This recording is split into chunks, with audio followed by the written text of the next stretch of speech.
இன்னைக்கு நம்ம பார்க்க போற ரெசிபி ரவா சில்லா, அதாவது சூஜி ரொட்டி.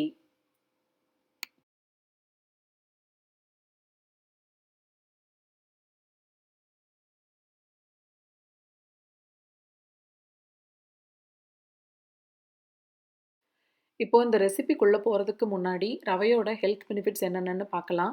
ரவை வந்து உங்களுக்கு டயபெட்டிக்ஸ வந்து கண்ட்ரோல் பண்றதுக்கு ரொம்ப யூஸ்ஃபுல்லா இருக்கு. அதே மாதிரி இதில வந்து அயர்ன் வந்து நெறைய இருக்கிறதுனால, அயர்ன் டெஃபிஷியன்சி இருக்கிறவங்க இந்த ரவை வந்து நம்ம அடிக்கடி வந்து சேர்த்துக்கிட்டோம்னா, அது வந்து அயர்ன் டெஃபிஷியன்சிய குறைக்கிறதுக்கு ரொம்ப யூஸ்ஃபுல்லா இருக்கும். அதே மாதிரி உடம்புக்கு வந்து நம்ம தேவையான எனர்ஜிய குடுக்கறதுக்கு கார்போஹைட்ரேட்ஸ் தேவை. இந்த ரவையில கார்போஹைட்ரேட்ஸ் வந்து நெறைய இருக்கிறதுனால உங்களுக்கு நல்ல எனர்ஜியையும் இந்த ரவை வந்து குடுக்கும். அடுத்தது இது வந்து வெயிட் லாஸ் வந்து பண்றதுக்கு ரொம்ப ஹெல்ப்ஃபுல்லா இருக்கு. ஸோ ரவை வந்து உங்களுக்கு என்ன பண்ணும்னா, நம்ம வந்து அடிக்கடி ஸ்நாக் பண்ணுவோம் பார்த்தீங்களா? அதெல்லாம் வந்து குறைக்கக்கூடிய தன்மை, அதாவது வந்து உங்களுக்கு பசியோட தன்மைய வந்து குறைக்கிறதுனால, அடிக்கடி நம்ம வந்து ஸ்நாக் வந்து பண்றதையும் ரெடியூஸ் பண்ணும். ஸோ ஸ்நாக்கிங் வந்து ரெடியூஸ் பண்றதுனால, உங்களுக்கு வெயிட் லாஸ் பண்றதுக்கும் இந்த ரவை வந்து ரொம்ப ஹெல்ப்ஃபுல்லா இருக்கும். இந்த மாதிரி ரவையில நெறைய ஹெல்த் பெனிஃபிட்ஸ் இருக்கு.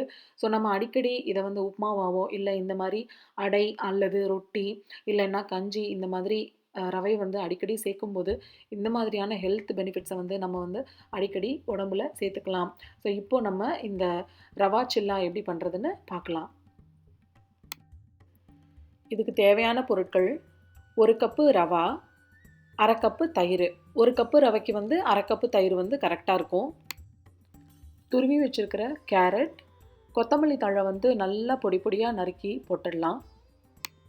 இஞ்சி, பச்சை மிளகா 2மே நான் கோர்ஸ் பேஸ்ட்டா அரைச்சுட்டேன். பொடி பொடியா நறுக்கி போடணும்னாலும் போட்டுக்கலாம்.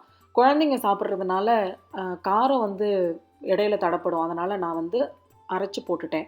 தேவையான அளவு உப்பு போட்டுட்டு நல்லா மிக்ஸ் பண்ணிடுங்க.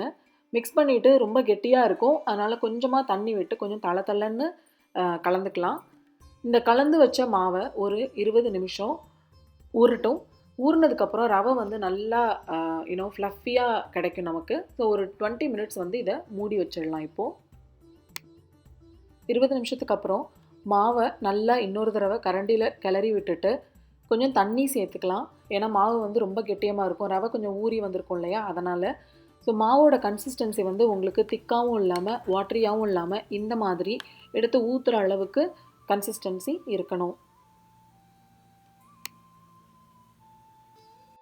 அடுப்புல தோசைக்கல்லு காய வச்சுட்டு, ஆயில் கொஞ்சம் போட்டு நல்லா கிரீஸ் பண்ணி விட்டுடுங்க.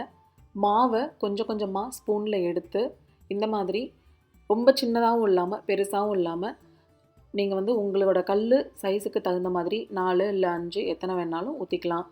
ஸோ ஊத்திட்டு கொஞ்சம் நல்லா பேக் பண்ணி விடுங்க.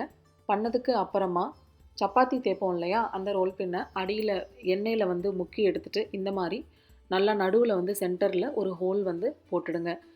அந்த ஹோல்ல கொஞ்சமா எண்ணெய் நம்ம வேணுங்கிற அளவு விட்டோம்னா, நல்லா மொறுமொறுன்னு கிடைக்கும். அதுக்கு தான்.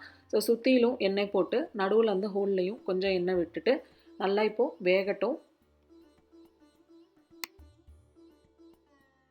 இப்போ பார்த்தீங்கன்னா, சுத்திலும் உங்களுக்கு வந்து நல்லா ப்ரவுன் கலர்ல இருக்கு பாருங்க.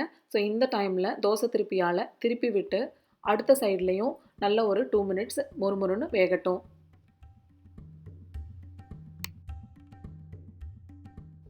2 பக்கமும் வெந்தாச்சு. இப்போ ரவா ரொட்டி ரெடி. நீங்க இத கெட்சப் ஆர் கிரீன் சட்னி, இல்ல நம்மளோட கோகனட் சட்னி எது வேணாலும் சைட் டிஷ்க்கு யூஸ் பண்ணிக்கலாம். நல்லா ஹாட்டா சர்வ் பண்ணிக்கலாம். ரவா சில்லா இஸ் ரெடி.